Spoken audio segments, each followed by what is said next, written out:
Southern Africa के बीचों बीच रेत और आसमान का एक बहुत बड़ा हिस्सा फैला हुआ है। एक ऐसी जगह जो बहुत सुंदर और पुराने रहस्यों से भरी है। ये कालाहारी डेजर्ट है। ये एक बहुत बड़ा सेमी एरिड रेतीला सवाना है जो 9 लाख स्क्वायर किलोमीटर में फैला है। इसकी विशालता कई देशों को छूती है।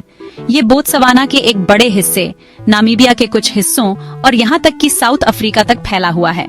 ये एक ऐसी जमीन है जिसे खुद समय ने बनाया है, जहाँ होराइजन बिना किसी रुकावट के हमेशा फैला हुआ सा लगता है।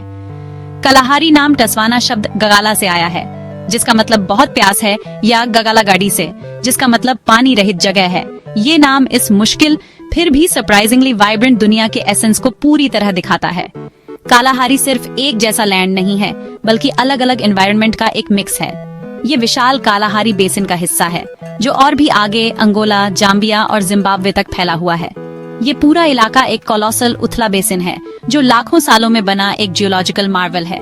सहारा के बदलते ड्यून्स के उलट कालाहारी की रेत ज्यादातर स्टैटिक है, जो सरप्राइजिंग अमाउंट में वेजिटेशन से टिकी हुई है।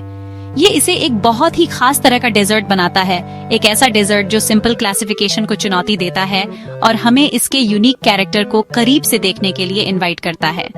ये एक ऐसी जगह है जहां जमीन की कहानी इसकी फेमस लाल रेत के हर दाने में लिखी है। जब हम किसी डेजर्ट के बारे में सोचते हैं, तो हम अक्सर एक बंजर वेस्टलैंड की कल्पना करते हैं, जो पूरी तरह से जीवन और पानी से खाली होता है। लेकिन कालाहारी इस बात को चुनौती देता है। इसे ज्यादा सही तरीके से सेमी डेजर्ट कहा जा सकता है, एक ऐसी जगह जहां ट्रू डेजर्ट से ज्यादा बारिश होती है। ये थोड़ी सी बारिश ही जीवन की एक रिमार्केबल वैरायटी को सपोर्ट करने के लिए काफी है। हार्डी ग्रासेस और थॉर्नी एकेशिया ट्रीज से लेकर जानवरों की एक सरप्राइजिंग नंबर तक। ये यही खासियत है जो कालाहारी को इतना फैसिनेटिंग बनाती है। ये एक डेलिकेट बैलेंस में मौजूद है, एक ट्रू डेजर्ट और एक सवाना के बीच टिका हुआ है। एक ऐसी दुनिया जहां जीवन ने सरवाइव करने के लिए सबसे इंजीनियस तरीकों से खुद को अडेप्ट किया है। कालाहारी का शीर स्केल समझना मुश्किल है। ये इमेंस डिस्टेंसेस और प्रोफाउंड साइलेंस की जमीन है, जहां नेचर की रिदम्स जीवन के फ्लो को तय करती हैं। सदियों से ये रहस्य और आश्चर्य की जगह रही है, एंशिएंट कल्चर्स और रेजिलिएंट वाइल्ड लाइफ का घर। कालाहारी को एक्सप्लोर करना समय में पीछे जाना है, अफ्रीकी कॉन्टिनेंट की रॉ अनटेम्ड ब्यूटी को देखना है। ये एक ऐसी दुनिया में यात्रा है जहां सर्वाइवल एक आर्ट फॉर्म है, जिसे अनगिनत पीढ़ियों से परफेक्ट किया गया है। लाल रेत में एंड्योरेंस, एडेप्टेशन और पृथ्वी के सबसे डिमांडिंग एनवायरनमेंट्स में से एक में जीवन की इनक्रेडिबल टेनासिटी की कहानियां हैं। कालाहारी एक ऐसी जगह है जहां मौसम और जमीन में बहुत फर्क है। यहाँ हर मौसम में कुछ नया होता है। गर्मियां बहुत तेज होती हैं, तापमान 40 डिग्री सेल्सियस से भी ऊपर चला जाता है और रेत सूरज की गर्मी से तपती रहती है। इन गर्म महीनों में हवा में गर्मी की चमक होती है और सभी जीवों के लिए छाया बहुत जरूरी हो जाती है।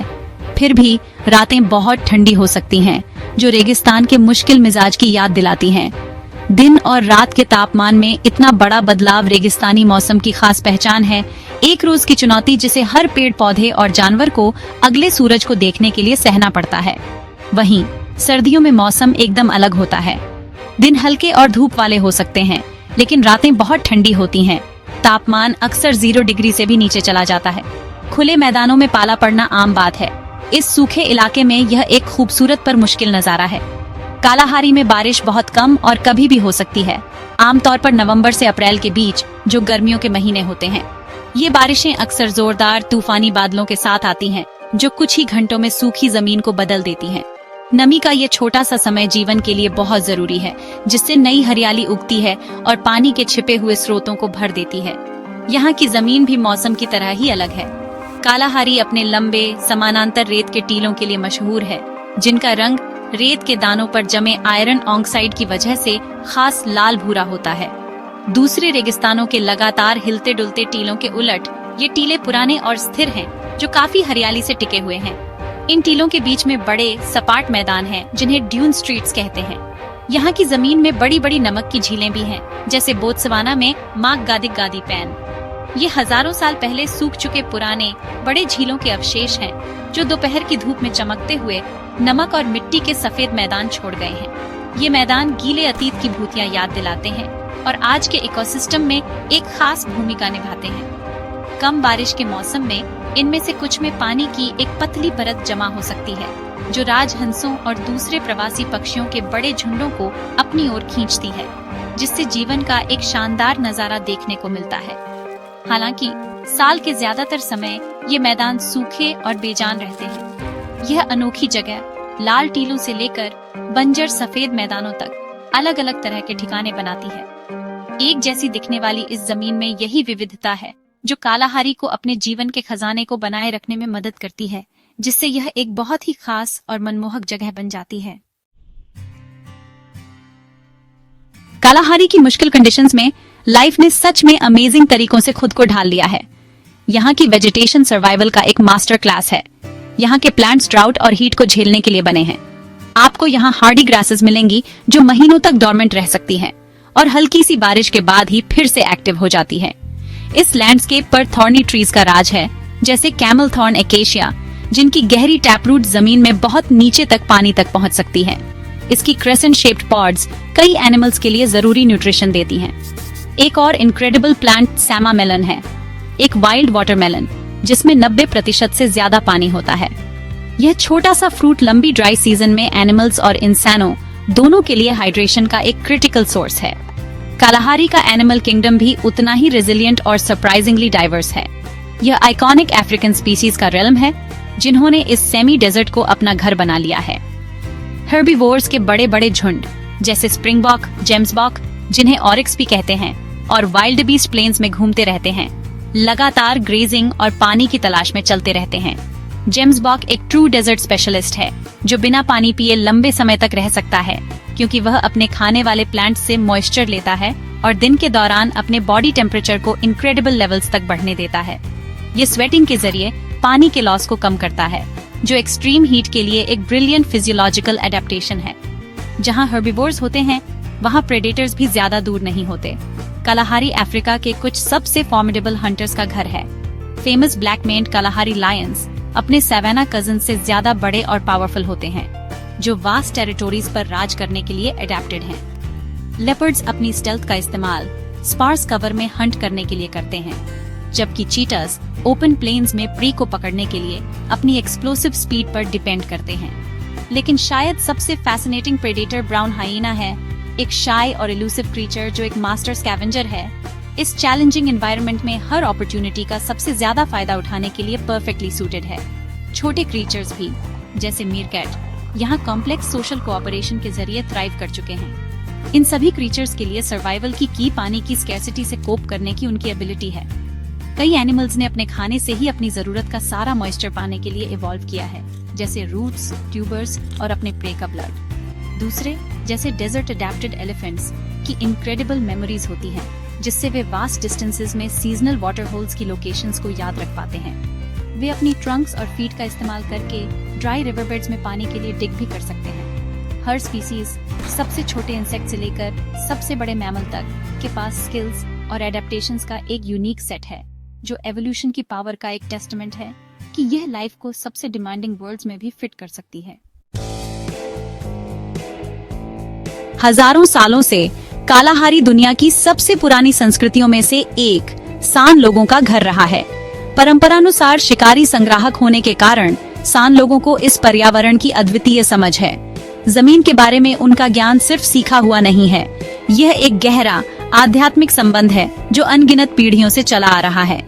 वे अपने आसपास के साथ पूरी तरह से सामंजस्य में रहते हैं, हर पौधे के रहस्यों और हर जानवर के व्यवहार को जानते हैं। उनका जीवन इस गहरे ज्ञान पर निर्भर करता है, जिससे वे ऐसी जगह पर भी भोजन ढूंढ पाते हैं जहां कोई और सिर्फ एक बंजर जमीन देखेगा। सान लोग हमारे अपने पूर्वजों के अतीत से एक जीवित कड़ी है। उनका जीवन जीने का तरीका संसाधन कुशलता की एक मास्टर क्लास है। पुरुष विशेषज्ञ ट्रैकर होते हैं जो रेत पर जानवरों के हल्के से हल्के निशानों का भी दिनों तक पीछा कर सकते हैं। वे धनुष और तीरों से शिकार करते हैं, जिनके सिरे अक्सर बीटल के लार्वा से निकाले गए शक्तिशाली प्राकृतिक जहर से ढके होते हैं। महिलाएं मुख्य संग्राहक होती हैं, जिनके पास खाने योग्य और औषधीय पौधों का एक विश्वकोशीय ज्ञान होता है। वे सैकड़ों अलग अलग प्रजातियों की पहचान कर सकती हैं। यह जानती हैं कि कौन सी जड़ें पानी देती हैं, कौन सी बेरी खाने के लिए सुरक्षित हैं और कौन सी पत्तियों का उपयोग बीमारियों के इलाज के लिए किया जा सकता है। श्रम का यह विभाजन सुनिश्चित करता है कि समुदाय के पास पूरे साल भोजन और पानी का एक विविध और विश्वसनीय स्रोत हो। कालाहारी में पानी सबसे कीमती संसाधन है और सान लोग ठीक ठीक जानते हैं कि इसे कहाँ ढूंढना है। वे पानी जमा करने वाली कंद और जड़ों के लिए खुदाई कर सकते हैं या खोखले रीढ़ के माध्यम से रेत से पानी चूस सकते हैं। वे प्राकृतिक जलाशयों को भी ढूंढना और उपयोग करना जानते हैं, जैसे बारिश के बाद पेड़ों के खोखले में जमा पानी। यह गहरा ज्ञान महत्वपूर्ण है, लेकिन एक ऐसी विशेषता है जो पूरे क्षेत्र में बहुत बड़े पैमाने पर जीवन लाती है। ओकावांगो नदी। यह अविश्वसनीय नदी अंगोलन हाईलैंड से बहती है, लेकिन कभी समुद्र तक नहीं पहुंचती।